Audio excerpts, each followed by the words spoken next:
All right, Gridiron 360. Bill and Dave, NFL free agency. Just wrapped up the AFC East. Moving on to the AFC North, the Bengals, the Browns, the Steelers, the Ravens. Cincinnati, number 1 overall pick in the 2020 NFL Draft.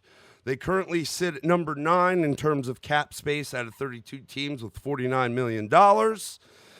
And our positions of need, well, obviously quarterback, wide receiver, even though they tagged Mr. Green and everything, maybe everything. Yep. Maybe everything. They need help everywhere. The few players of note, I think, the names that they have, especially on the defensive side of the ball, getting very long in the tooth. My favorite phrase, older. They need everything, man. Yep. They need everything. So, obviously, as the tea leaves are reading, they are going to take Mr. Joe Burrow, Heisman Trophy winner and national champion for the LSU, quarterback for the LSU Tigers. Number 1 overall. Makes sense. Guy's also from Ohio, remember? So he's all in, from my understanding, if they take him. But where do they go from there in free agency, draft-wise? Again, $49 million to spend. The only thing that we've seen of note for them, as we mentioned in the update podcast, is they franchise tagged A.J. Green. Yep. I guess here's kind of I'm. Do I need to go through their free agents? I don't think I did. Let me go through a few of them. All right, go ahead. All right. First of all, they brought in a safety, 27-year-old Clayton Fahedelem out of Miami. It's a $8.5 million deal. Looks about 2-3 guaranteed. It's a 3-year deal for 8.5. So it's it's about 2.8 or something on average. They've also got Cordy Glenn, which is one of their more notable names, but 30 years old, tackle. Darquez Denard, 28 years old, corner. Tyler Eifert, tight end. Kerry Wynn, DN. John Jerry, guard. Nick Vigil, outside linebacker. Andrew Billings, D tackle. Let's see, anybody else here?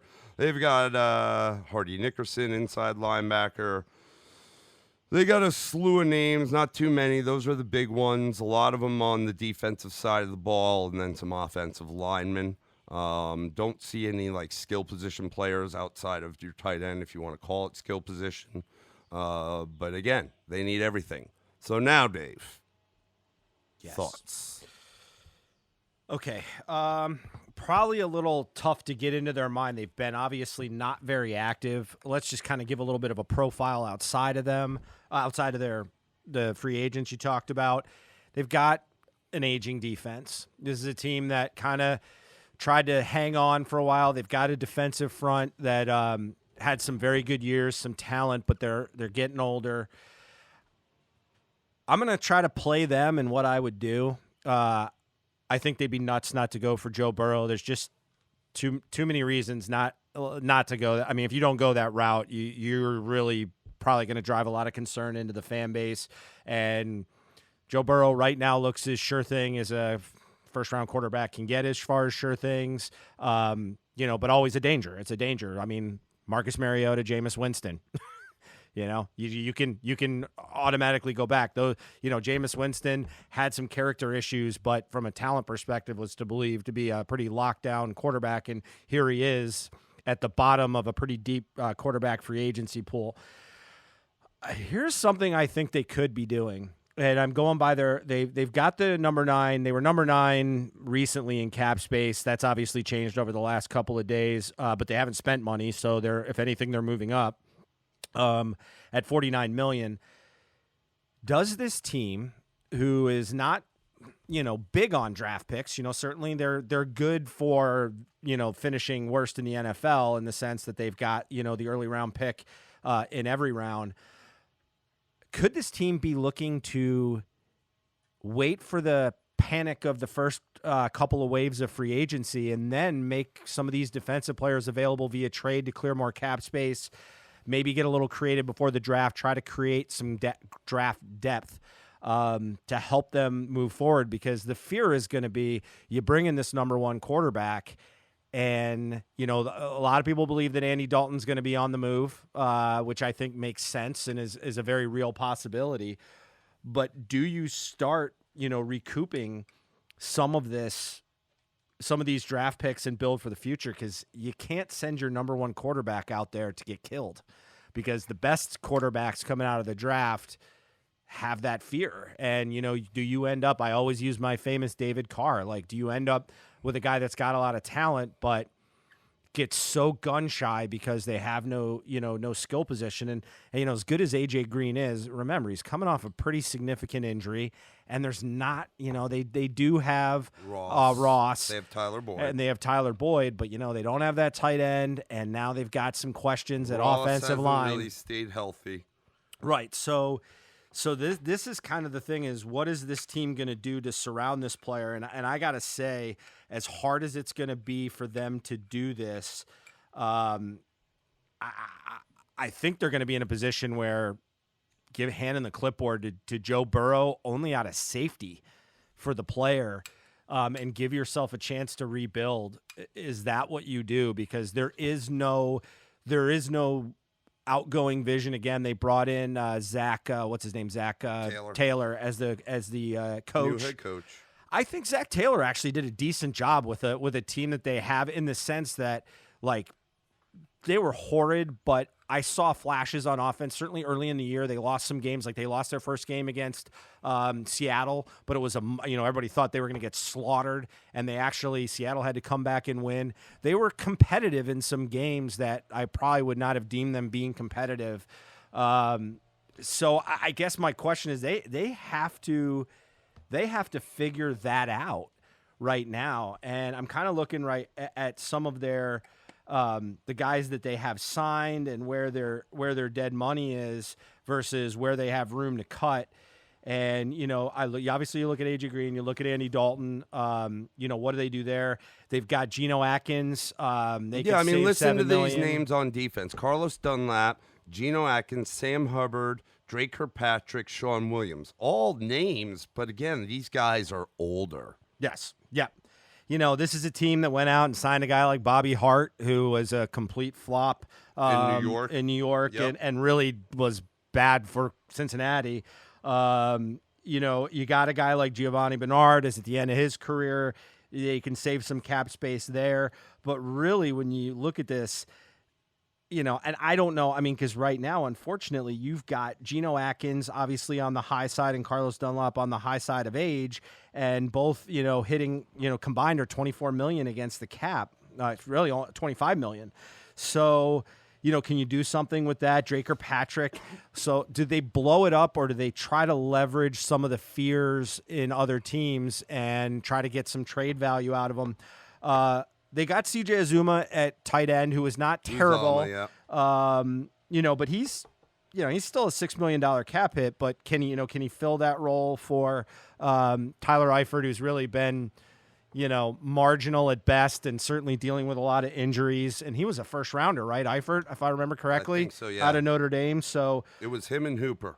Yeah, so he was coming out of Notre Dame, Hooper out of Stanford. They were both taken the first round. Falcons took Hooper. They were big tight end names. Yeah, and so I this team is, unfortunately, you know, like where I look at a Miami who is flush with cash and is flush with draft picks.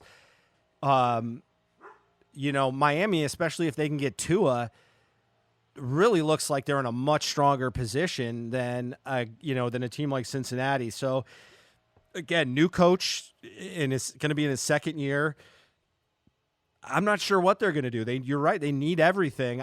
I would see them looking to get draft capital and to free up cap space, but at the same time, they're going to take Burrow. So I mean, right. If you're going to get capital, you're talking about, you know, the best position to do that would be sitting at number one, but they're not going to trade that. No.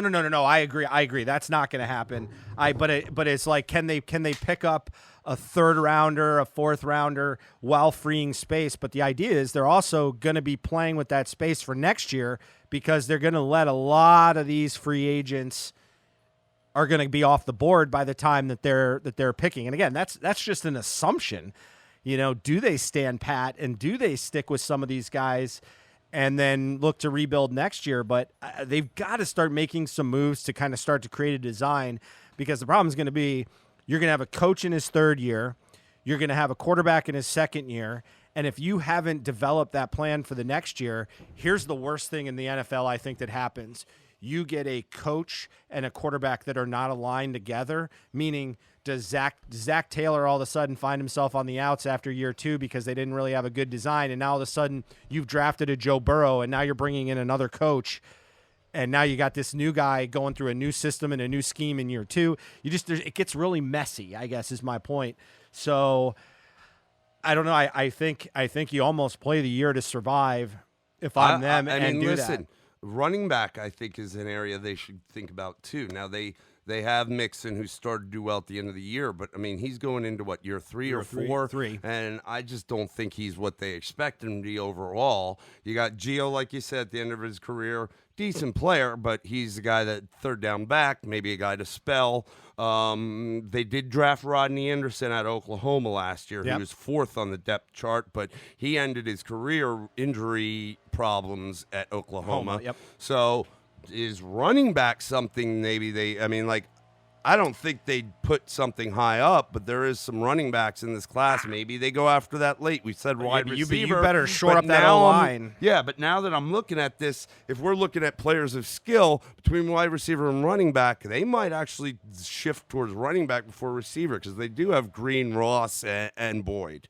Yeah, I don't know. I don't think wide receiver is the move right now, only because there's so many other holes. But the question is, again, you've got an aging defense. You have to sell out for one side of the ball, and if you're going to take Joe Burrow, I don't know how you don't sell out for offense. But the point is, again, if you don't have to go receiver, that's great, but you better make sure you have a very good offensive line just to keep the kid healthy and to keep that gun-shy mentality that can happen. I think Joe Burrow is a tough kid.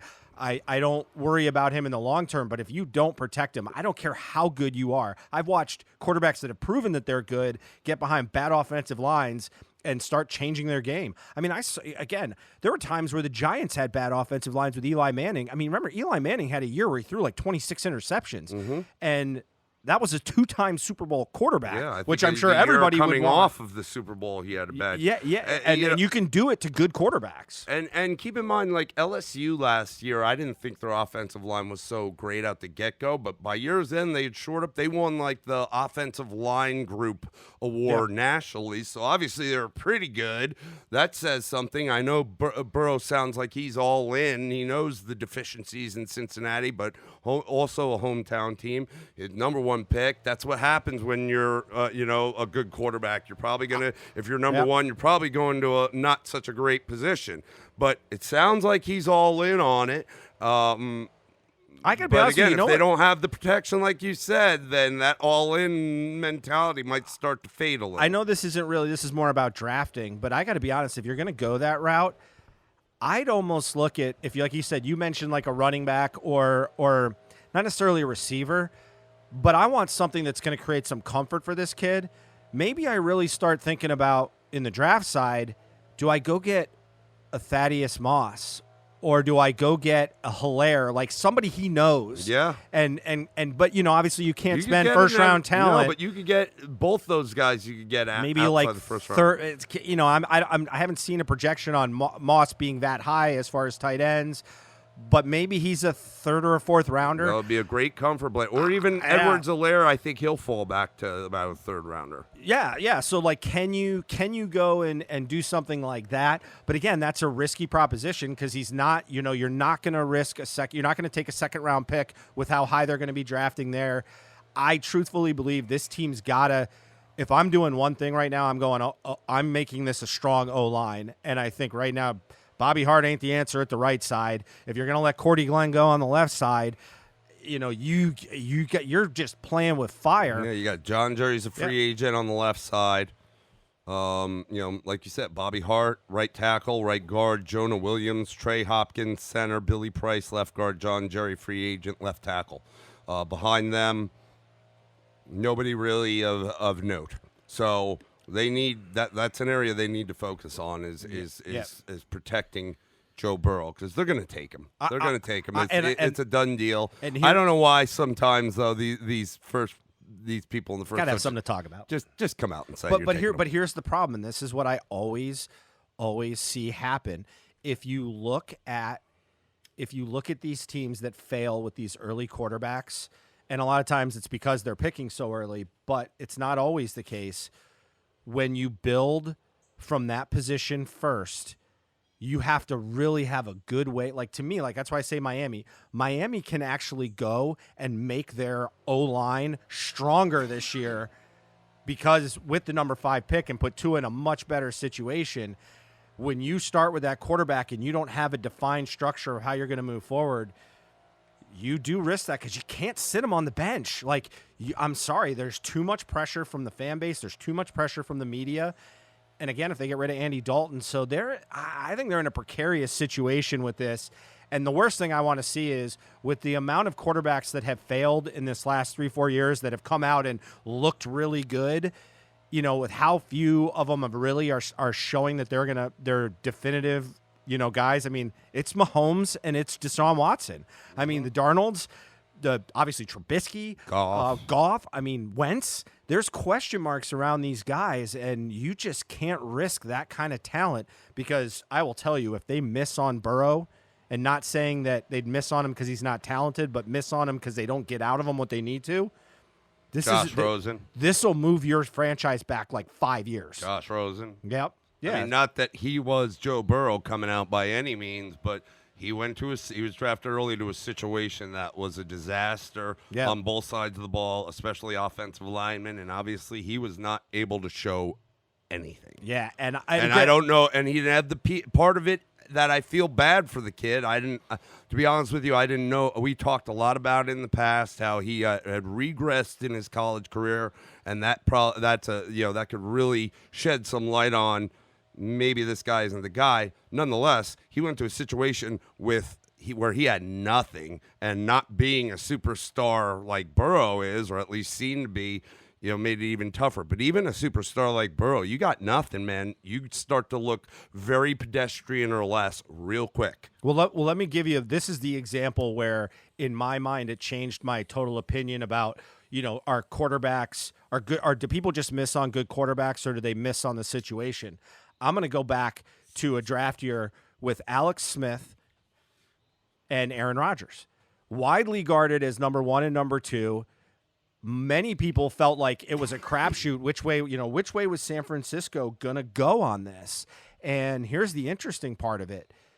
I truly believe Aaron Rodgers would not be a Hall of Famer if he would have gone to San Francisco. And here's the reason why. Let's take their careers. Now, you remember that was like, oh, my God, San Francisco was a mess. It was after the 80s run they had. Carmen Policy was gone. The franchise had. This is before they brought Harbaugh in. Yeah, made the run.